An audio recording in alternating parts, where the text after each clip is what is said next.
চলতি মাসের শেষে বাজারে আসছে নতুন নোট। থাকবে অভ্যুত্থানের গ্রাফিতি, ঐতিহ্য ও সংস্কৃতির নিদর্শন। প্রথমে আসবে ১,০০০ টাকার নোট। খুলছে ইতালির ৬০,০০০ কর্মীর ভিসার জট। আরও জনবল নেবে দেশটির সরকার। ঢাকায় স্বরাষ্ট্র উপদেষ্টার সাথে বৈঠক। এবং কৃষকের অধিকার নিশ্চিতে ৩ মাসের মধ্যেই হবে কৃষি জমি সুরক্ষা আইন, জানান দুই উপদেষ্টা। আমদানি নির্ভরতা কমানোর চেষ্টায় সরকার। আমন্ত্রণ ব্যবসা বাণিজ্য আর অর্থনীতির সবশেষ খবর নিয়ে নিউজ 24 নিয়মিত আয়োজন পূবালী ব্যাংক বিএলসি বিজনেস টাইমে।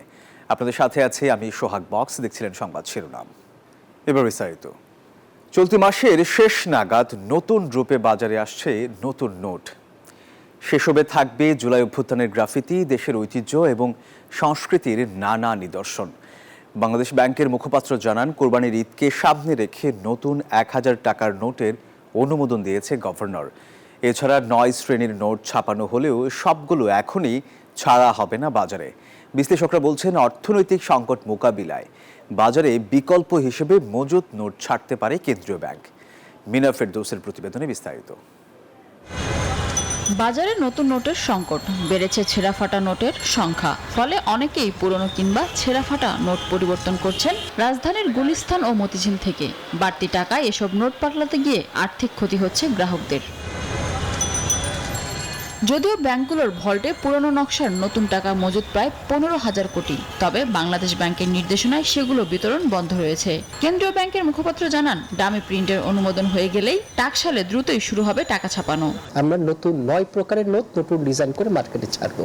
৫ই আগস্টের যে বিপ্লব, সেই বিপ্লবের প্রতিফলন এই ছবিতে থাকবে। সেই সাথে আমাদের দেশের যে ঐতিহ্য, সেগুলো তো থাকবেই। ২ থেকে ১,০০০ টাকা পর্যন্ত মোট ৯ শ্রেণীর নোট ছাপাতে সময় লাগবে ১৮ মাস। তবে বাজার চাহিদার বিবেচনায় মে মাসের শেষেই নতুন টাকা ছাড়তে প্রস্তুতি নিয়েছে বাংলাদেশ ব্যাংক। কিন্তু ছিল এন্ড অফ দ্য মে যে আমরা ছাড়া শুরু করব, ইস্যু করা শুরু করব। কারণ ছাপানো কমপ্লিট হয়ে গেলে ইস্যু করাটা তো শুধু ১-২ দিনের ব্যাপার। গাজীপুর থেকে এখানে আসবে, গভর্নর ইস্যু করে দিবে। ডামি প্রিন্ট যেটা হয়েছে, সেটার অ্যাপ্রুভাল যেহেতু কিছুটা বিলম্বিত হলো মাঝখানে সপ্তাহখানেক, সেই হিসাবে তার একটা প্রতিফলন, সেটা বডিলি এটাও শিফট হয়ে যেতে পারে, ১ সপ্তাহ বেশি লাগতে পারে আর কি। তবে এখনো মে এন্ডকে টার্গেট করেই তারা কাজ করে যাচ্ছে। সব টাকা না ছাড়লে ভোক্তা পর্যায়েও কাটবে না নতুন নোটের সংকট, এমন ইঙ্গিত এই অর্থনীতিবিদের। নতুন নোটের একটা ইম্প্যাক্ট পড়বে এবং সেটা কিন্তু মূল্যস্ফীতিকে উস্কে দিতে পারে। তবে এই নোটগুলো যদি আস্তে আস্তে ছাড়া হয়, মানে প্রথমে অনেকগুলো নোট না ছেড়ে অল্প কিছু নোট বাজারে ছেড়ে আস্তে আস্তে প্রভাবটা দেখে মূল্যস্ফীতির কোনো প্রভাব পড়লো কিনা সেটা বিচার বিবেচনা করে তারপরে আবার নোট ছাড়ার বিষয়ে সিদ্ধান্ত গ্রহণ করি। আর এর পাশাপাশি অনানুষ্ঠানিক অর্থনীতি চঞ্চল হয়ে উঠবে এবং তার যে বিভিন্ন রকমের যে অ্যাক্টিভিটি গুলো আছে, যে কার্যক্রমগুলো আছে, সেটা পরিচালিত হবে। এখন অপেক্ষা মে মাসের শেষ দিকে, তখন বাজারে সীমিত আকারে হলেও মিলবে নতুন টাকা। মিনা ফেরদৌস, নিউজ 24, ঢাকা। দর্শক, শিগগিরই খুলছে ইতালির জন্য বাংলাদেশি ৬০,০০০ কর্মী ভিসার জট। পাশাপাশি বাংলাদেশ থেকে আরও দক্ষ জনবল নেবে দেশটি। তবে অবৈধভাবে যাতায়াত বন্ধে কঠোর হওয়ার কথা জানানো হয়েছে। সচিবালয়ে ইতালির স্বরাষ্ট্রমন্ত্রী মাতেও পিয়ান্তেদোসির সাথে বৈঠক শেষে এসব জানান স্বরাষ্ট্র উপদেষ্টা লেফটেন্যান্ট জেনারেল জাহাঙ্গীর আলম চৌধুরী। মাঝে মধ্যেই খবরের শিরোনাম ভূমধ্যসাগর পাড়ি দিয়ে অবৈধভাবে ইতালি যাওয়ার হিড়িক, যেখানে বড় নাম বাংলাদেশ। ফলাফল, ভূমধ্যসাগরে নৌকাডুবিতে অকালে মৃত্যু, অন্যদিকে সব সম্বল বেচে সংকটে পরিবার। এমন বাস্তবতার মধ্যে ইতালি যেতে বাংলাদেশের প্রায় ৬০,০০০ কর্মীর ভিসার আবেদন আটকে আছে, যাদের বড় অংশ জাল কাগজপত্র নিয়ে আবেদন করেছেন। সাম্প্রতিক সময় কয়েক দফা আন্দোলনও করেছেন ভিসা প্রত্যাশীরা। এসব কারণে বৈধ পথে ইতালি যেতে তাগাদা দিয়ে আসছে দেশটি। সম্প্রতি প্রধান উপদেষ্টা ডক্টর মোহাম্মদ ইউনূসের ইতালি সফরে আলোচনায় আসে বিষয়টি। সেই প্রেক্ষাপটে দেশটির স্বরাষ্ট্রমন্ত্রী মাতেও পিয়ান্তেদোসির ২ দিনের ঢাকা সফর। প্রথম দিনে স্বরাষ্ট্র উপদেষ্টার সাথে বৈঠক, যেখানে আলোচনায় ৬০,০০০ ভিসা প্রত্যাশীর জট। ওনারা আমাদের দেশ থেকে আরো বেশি লোক নিতে আগ্রহী, যেহেতু বলছেন যে বাংলাদেশি লোকরা ওখানে খুব ভালো কাজ করেন এবং তারা খুব হার্ড ওয়ার্কিং এবং তারাও ইটালিয়ান ইকোনমিতে একটা বড় ধরনের কন্ট্রিবিউট করে যাচ্ছে। বর্তমানে ১ লাখের উপরে কর্মী রয়েছেন ইতালিতে। এই সংখ্যা আরো বাড়াতে চায় দেশটি। বৈধ অভিবাসন ও মানব পাচার বন্ধে বাংলাদেশের সঙ্গে একটি চুক্তি করতে চায় ইতালি। অ্যারাবিয়ান কান্ট্রি পরে হতে ইউরোপিয়ান কান্ট্রির ভিতরে ইটালি সবচেয়ে বেশি।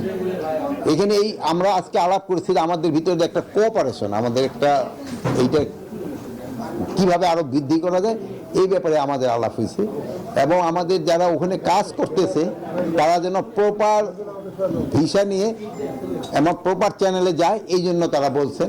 এরপর ইতালির স্বরাষ্ট্রমন্ত্রী বৈঠক করেছেন প্রধান উপদেষ্টার সাথে। মঙ্গলবার সকালে প্রবাসী কল্যাণ উপদেষ্টার সাথে বৈঠক করবেন মাতেও পিয়েন্তেদোসি।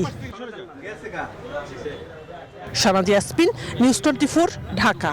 কৃষকের অধিকার নিশ্চিত করে আগামী 2 থেকে 3 মাসের মধ্যেই কৃষি জমি সুরক্ষা আইন করা হবে।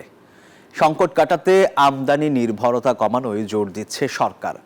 সকালে রাজধানীর একটি হোটেলে কৃষি, খাদ্য, নিরাপত্তা এবং প্রাণ প্রকৃতি সম্মেলনে এসব কথা বলেন সরকারের 2 উপদেষ্টা। কৃষিপ্রধান বাংলাদেশে এই কাজের মাধ্যমে সরাসরি উপার্জন করে প্রায় 3 কোটি কৃষক, অথচ যুক্তরাষ্ট্রের কৃষি বিভাগের তথ্য বলছে দেশে গেল 5 বছরে আবাদি জমি কমেছে 2%, যার সরাসরি প্রভাব খাদ্য নিরাপত্তায়। পরিসংখ্যান ব্যুরোর তথ্য অনুযায়ী দেশে খাদ্য নিরাপত্তাহীনতায় ভুগছে প্রায় 23 ভাগ মানুষ। আমরা নিরাপদ ফসলটা উৎপাদন করতে সক্ষম হচ্ছে না। একটি মুরগির বাচ্চা 65 থেকে 70 টাকা দিয়ে কিনতে হয়।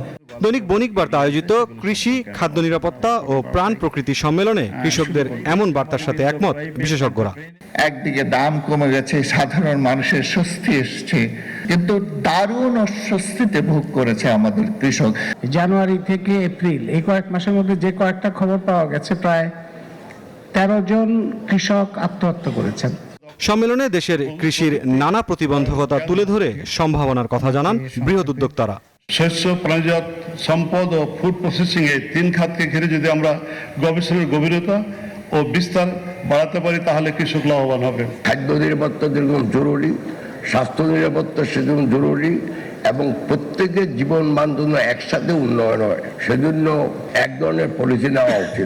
সম্মেলনে আলাদা সেশনে যোগ দেন সরকারের 2 উপদেষ্টা। আমদানি প্রবণতা কমানোর উপর জোর দিয়ে কৃষি সুরক্ষায় সরকারের পরিকল্পনার কথা জানান তারা। খাদ্য নিরাপত্তা দিতে গিয়ে যেটা হয় যে আমাদের বাণিজ্য মন্ত্রণালয়ের সাথে একটা সংঘাত লাগে। আমরা বাজারকে স্থিতিশীল রাখতে গিয়ে যে আমদানি চট করে ফেলি, সেটা হয়তো নিরাপত্তা দেয়, কিন্তু কৃষকের সার্বভৌমত্ব ক্ষুণ্ণ হয়। কৃষি জমি সুরক্ষা আইন এবং ল্যান্ড জোনিং আইন, এটা নিয়ে আন্তঃমন্ত্রণালয় সভা হয়ে গেছে।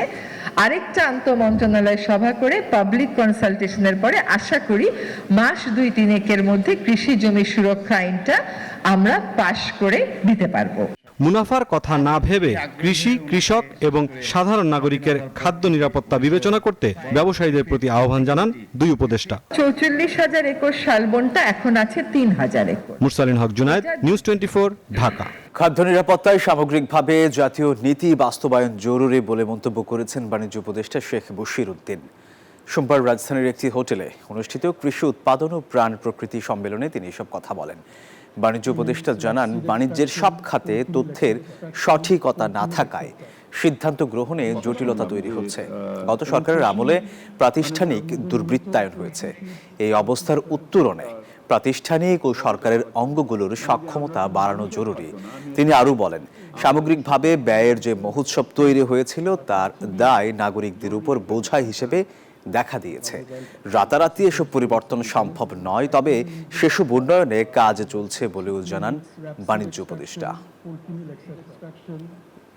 অ্যাগ্রো ইকোলজিক্যাল রেফারেন্সে কি ধরনের বিনিয়োগ করতে হবে, আমাদের যে ক্লাইমেট ভালনারেবিলিটি আছে, এই জলবায়ুগত যে সমস্যাগুলো আছে, এগুলো মোকাবেলা করার জন্য কি করতে হবে, এই নীতি সমষ্টির একটা সিন্ডিকেশন দরকার। এবং এই সিন্ডিকেশনের জন্য আমার ধারণা জাতীয়ভাবে আলোচনার দরকার, বা দেশের মোস্ট ইন্টেলিজেন্ট মাইন্ডস মনের একটা সিন্ডিকেশন দরকার, যার বিনিময়ে আমরা যে আমাদের ইস্পিত লক্ষ্য যে আমরা খাদ্যে নিরাপত্তা পেতে চাই। নতুন পরিসরে গ্রাহকদের আধুনিক এবং সর্বোত্তম সেবা প্রদানের সম্প্রতি দি প্রিমিয়ার ব্যাংক পিএলসির স্থানান্তরিত কুমিল্লা ক্যান্টনমেন্ট শাখা উদ্বোধন করা হয়েছে। প্রধান অতিথি হিসেবে আনুষ্ঠানিকভাবে কার্যক্রমের উদ্বোধন করেন দি প্রিমিয়ার ব্যাংকের ব্যবস্থাপনা পরিচালক এবং প্রধান নির্বাহী কর্মকর্তা মোহাম্মদ আবু জাফর। বিশেষ অতিথি হিসেবে উপস্থিত ছিলেন ব্যাংকের অতিরিক্ত ব্যবস্থাপনা পরিচালক শামসুদ্দিন চৌধুরী সহ অন্যান্য ঊর্ধ্বতন কর্মকর্তারা। বর্তমানে আর্থসামাজিক প্রেক্ষাপটে অভিভাবকদের আর্থিক অবস্থা বিবেচনায় স্নাতক ও স্নাতকোত্তরের বিশেষ ছাড়ে ভর্তি সুযোগ দিতে ইউডা আয়োজন করেছে 11 দিনব্যাপী ভর্তি মেলা। আজ ইউডার অডিটোরিয়ামে এক সংবাদ সম্মেলনের মাধ্যমে প্রতি মেলার উদ্বোধন করেন বিশ্ববিদ্যালয়ের প্রতিষ্ঠাতা ও চেয়ারম্যান অধ্যাপক মুজিব খান। বলেন, ইউডা চায় আগামী প্রজন্ম দায়িত্বশীল, দেশপ্রেমিক, সুনাগরিক হয়ে গড়ে উঠুক। সেই উদ্দেশ্যকে সামনে রেখে প্রকৃত মেধাবীদের বিশেষ ছাড়ে ইউডা উচ্চ শিক্ষা গ্রহণের সুযোগ করে দেওয়ার সিদ্ধান্ত নিয়েছে। দর্শক, এই ছিল বিজনেস টাইমে। ধন্যবাদ সবাইকে।